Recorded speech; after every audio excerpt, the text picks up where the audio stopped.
Hola, mi nombre es Nadia Golán, soy docente de la Cátedra de Cirugía 2. El tema que vamos a hablar junto con Alejandra Yanahan, otra compañera mía de la facultad, docente de la cátedra, es cirugía apical. Yo voy a comenzar, ella va a terminar. Y bueno, la primera parte me toca hablar a mí, y lo que voy a hablar es lo que involucra dentro de la cirugía apical y detenerme principalmente en la apicectomía. Dentro de la apicectomía hay dos técnicas. Una es la apicectomía y el otro es el curetaje periapical. La apicectomía es la resección quirúrgica por vía transmaxilar de un ápice dentario. Lo que dice y a lo que se refiere es que muchas veces el tratamiento endodóntico falla y no se soluciona por vía del conducto, sino por vía quirúrgica, entrando mediante una cirugía con colgajo y osteoostectomía.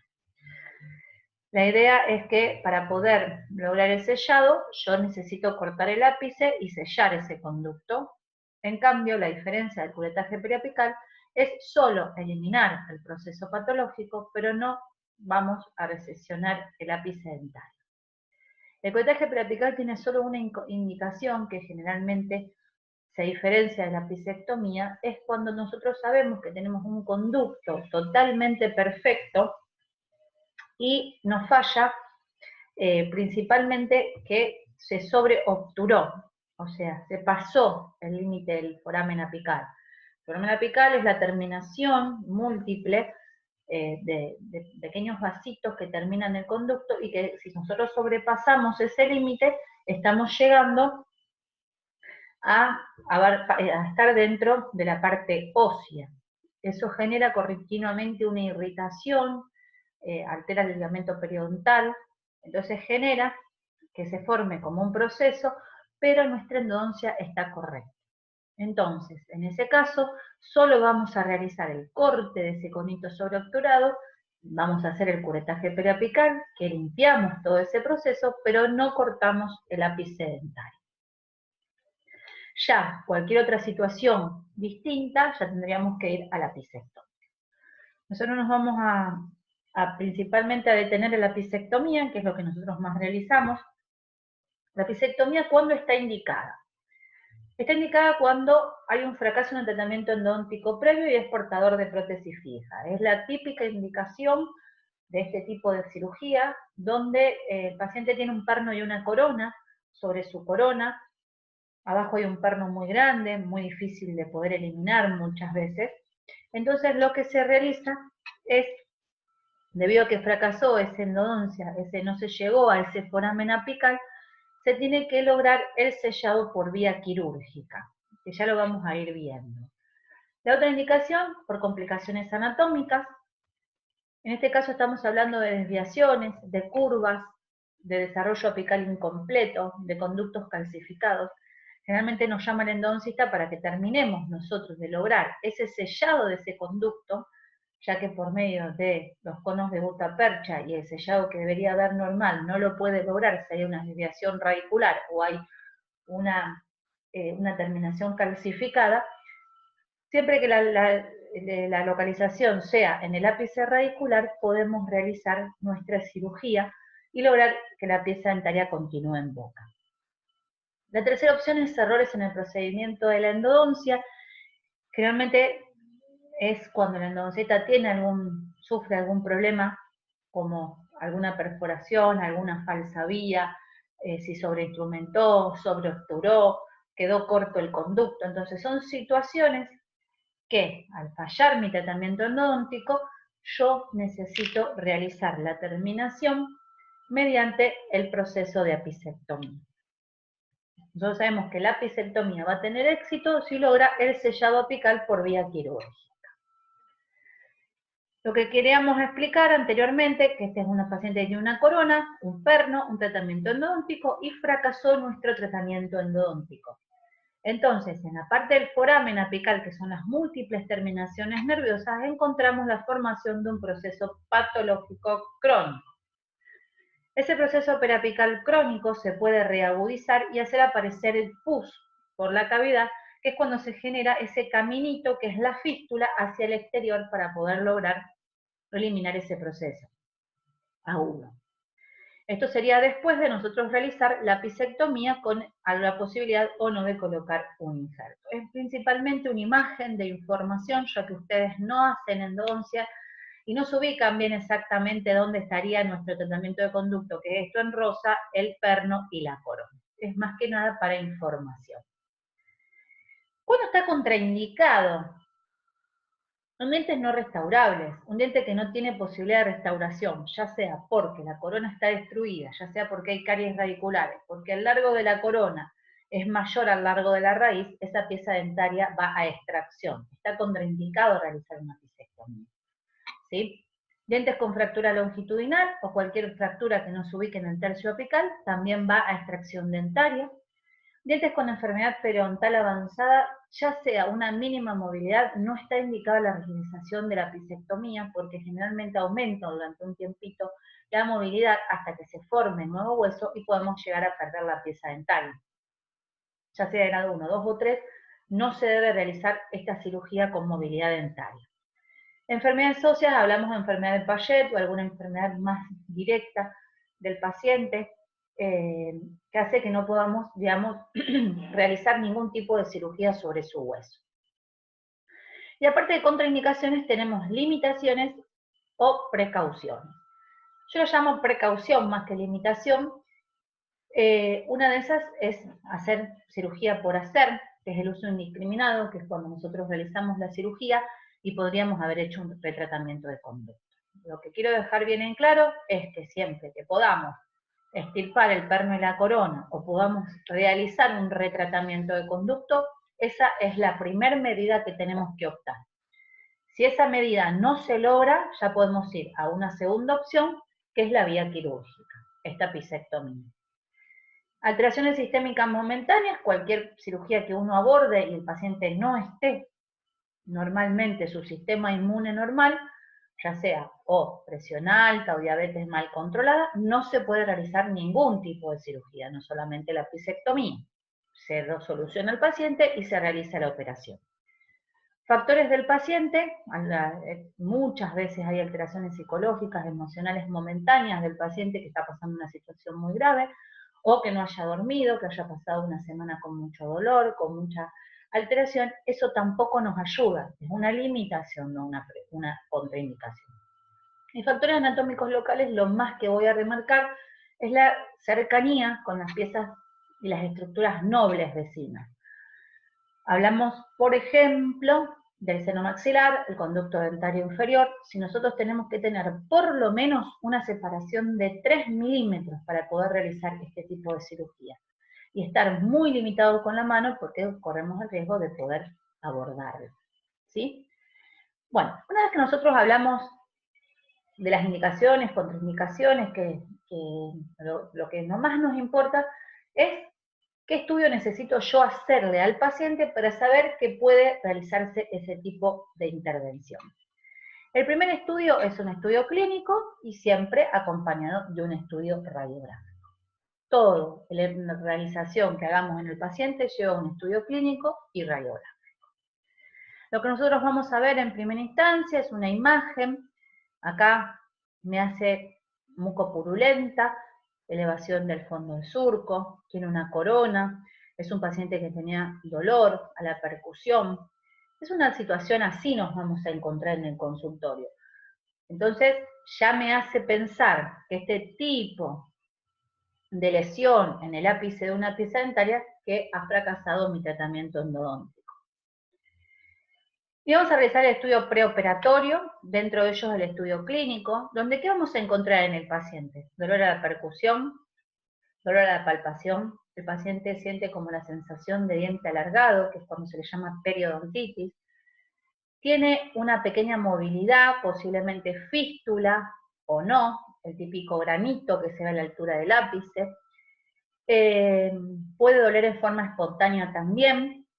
Hay que ver cuántas piezas dentarias abarca, por lo general si abarca más piezas dentarias más dolorido está y más comprometido el fondo de surco. Hay que ver también en nuestro estudio el acceso a la zona que nos está afectando, si tenemos acceso, si no tenemos, si está próximo las estructuras nobles vecinas o no, si es un molar o es un premolar. Y la mayoría de ustedes se preguntarán, ¿en qué pieza dentaria puedo yo realizar una apicectomía? En cualquiera que lo permita, no está limitado solo al sector anterior. Nosotros hacemos mucho en el sector anterior porque es lo más común que se nos presenta, por ejemplo en incisivos, caninos, incluso hasta premolares. Generalmente en los molares hay que ver en qué situación se encuentra nuestro seno, nuestro dentario, para poder ver si lo podemos abordar. Pero no es que está impedido realizarlo en los molares. Hay muchos casos de apicectomías en molares, pero bueno, es más limitado y es más común encontrar en el sector anterior. Aparte del estudio clínico, se va a acompañar de un estudio radiográfico. Este estudio radiográfico va a ir una primera radiografía periapical que voy a sacar en el consultorio. En esa radiografía periapical voy a ver, si abarca 1, 2, 3 piezas, cuánto abarca, si es chiquito, si es grande, si tiene prótesis fija, si no lo tiene. Entonces ahí voy a determinar si necesito o no otro tipo de radiografía, que no es, o que no me alcanza solo con la radiografía periapical, entonces voy a obtener la radiografía panorámica o la combi. La radiografía panorámica se abarca más o 3 piezas dentarias. Y la combi es si me quiero asegurar si está muy en contacto con las estructuras nobles vecinas, como el seno maxilar o el dentario inferior, entonces en ese caso, la combin, como es una tomografía, me va a permitir con los cortes saber la proximidad que tengo con las estructuras nobles. Entonces siempre nos vamos a manejar con estos estudios radiográficos, ¿sí? Lo que más tengo que entender una vez que yo opté por este tipo de cirugía, ¿qué es mi objetivo? ¿Qué quiero lograr yo? Eliminar el tejido patológico, y una vez que yo elimine el tejido patológico mediante el curetaje, lograr también el sellado apical. Si yo elimino el tejido patológico mediante el curetaje, pero no le realizo el sellado apical mediante la apicectomía, no voy a obtener éxito en mi cirugía. Por lo general, el proceso patológico se vuelve a generar porque hay quedado alguna terminación sin poder sellar. Entonces, aparte de eliminar, con la apicectomía logro llegar a los conos de guta por la vía quirúrgica y obtener el sellado, el bruñido de esos conos de guta percha desde el ápice, que me permite lograr el sellado y de esa manera todo se vuelve a regenerar. Inclusive donde nosotros teníamos ese proceso periapical, hay relleno óseo propio del paciente. Se le puede poner algún relleno aparte que me ayude, pero se tiene que formar su propio hueso al paciente. Y a los 6 meses vemos un gran éxito si logramos estas dos cosas en conjunto. Entonces, este es el objetivo principal que nosotros queremos lograr. Y vamos a los pasos de la técnica quirúrgica. Acá lo dice la preparación del campo quirúrgico, vamos a ir nombrando paso a paso. La técnica anestésica, la incisión, importante qué diseño de colgajo voy a realizar, la osteoblastectomía, con qué elemento lo voy a realizar, curetaje, apicectomía, vuelvo a curetear. Ahí lo voy a remarcar, siempre el curetaje, cuando nosotros hacemos la osteoblastectomía encontramos tejido blando. Hay que curetear para después lograr encontrar el ápice, hacer el corte del ápice y después encontrar el tejido patológico posterior al corte del ápice. Eso es una situación fundamental para el éxito. Si nosotros dejamos tejido periodontal por detrás de donde nosotros cortamos el ápice, seguramente va a fracasar.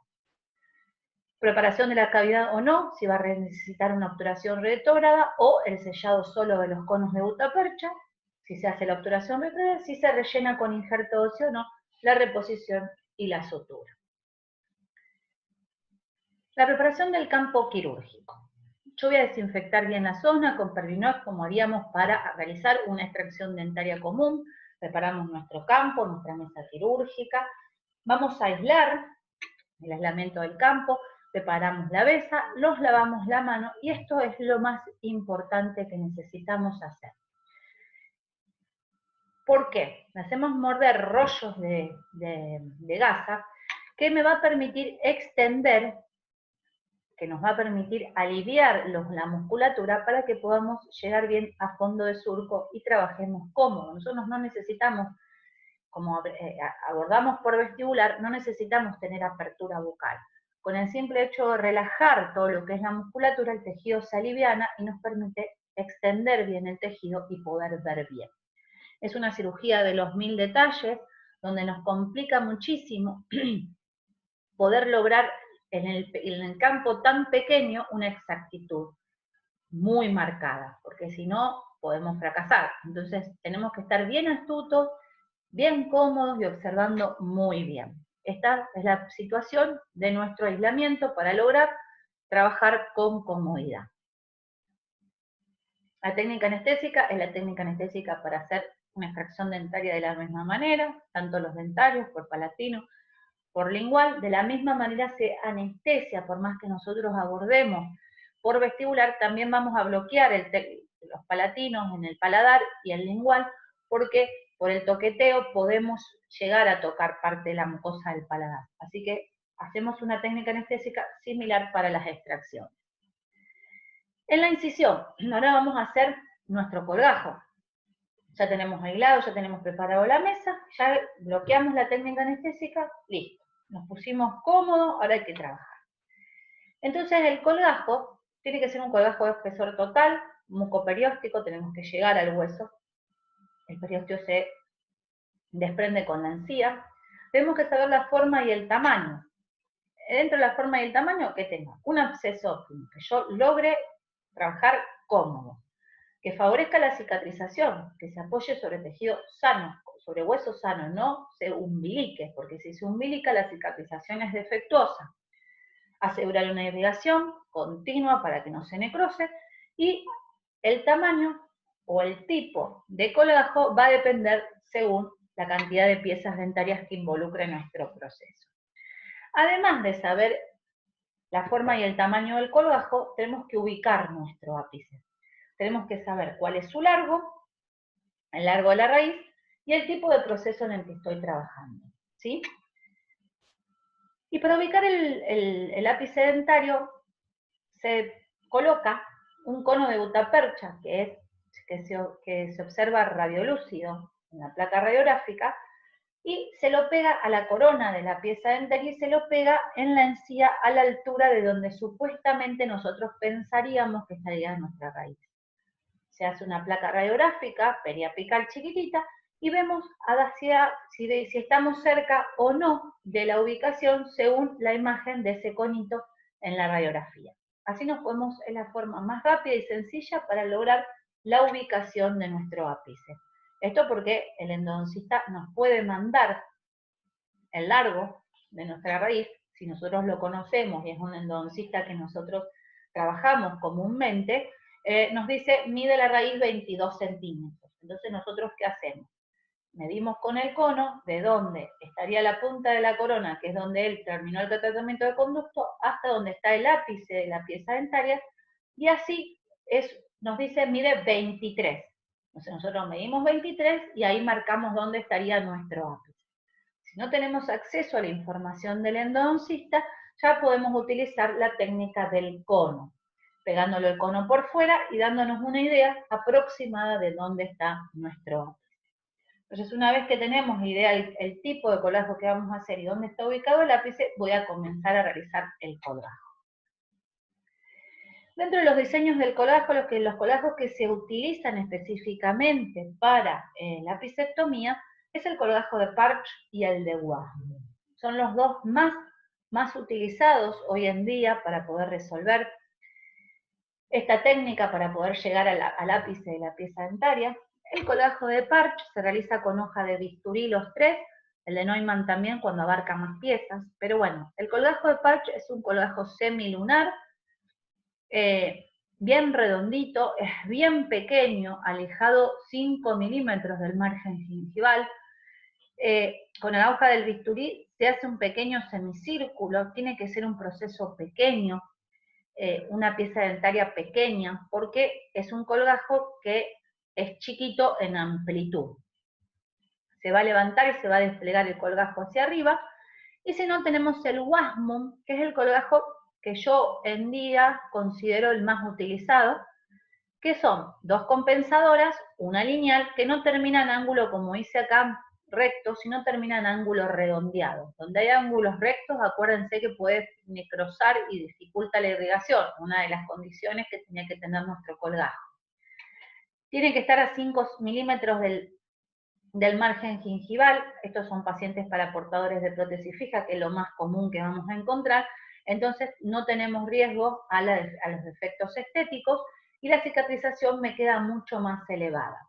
Esto cuando el proceso es un poquito mayor, me abarca más, es un poquito mucho más, te diría, más amplio que el de parche.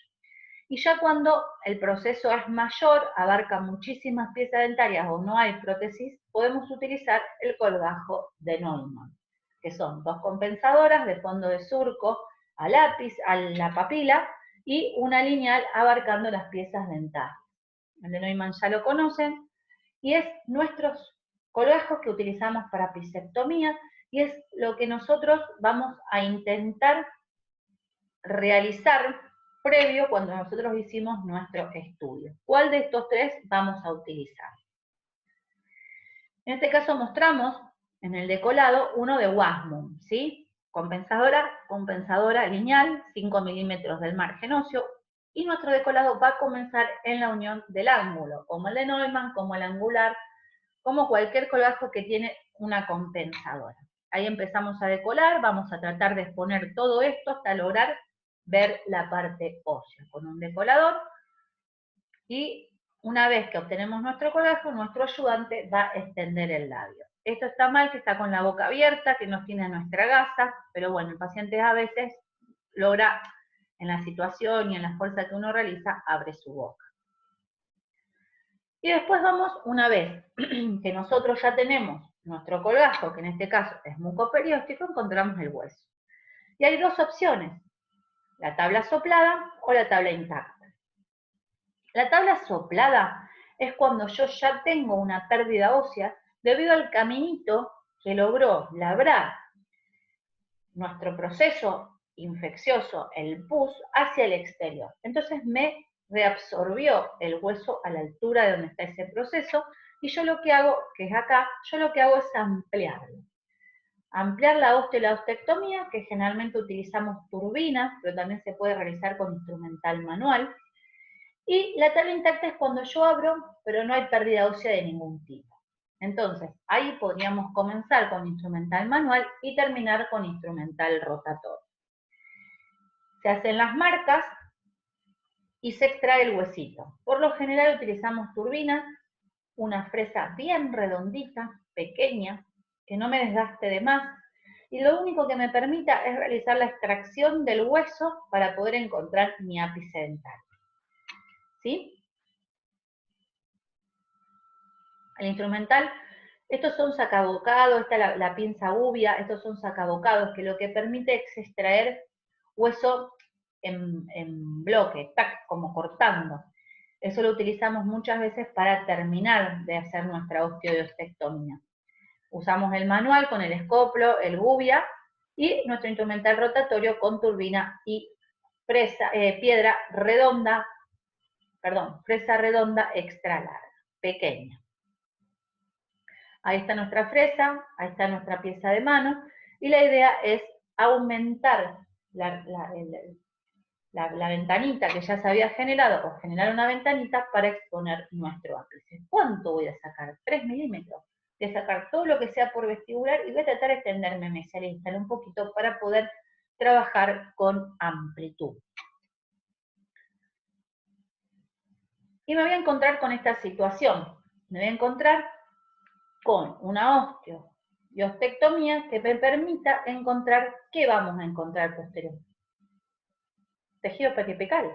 Yo lo primero que voy a encontrar cuando estirpe el hueso es tejido patológico. Voy a curetear, ahí le voy a dar con cureta. Ojo abierta, ojo cerrada, me extiendo, y voy a limpiar el ápice. Voy a verlo bien, bien claro. Se ve distinto al color del hueso, para que me dé cómo me voy a dar cuenta, porque el color es distinto y la textura tanto ósea como dentaria es totalmente distinta.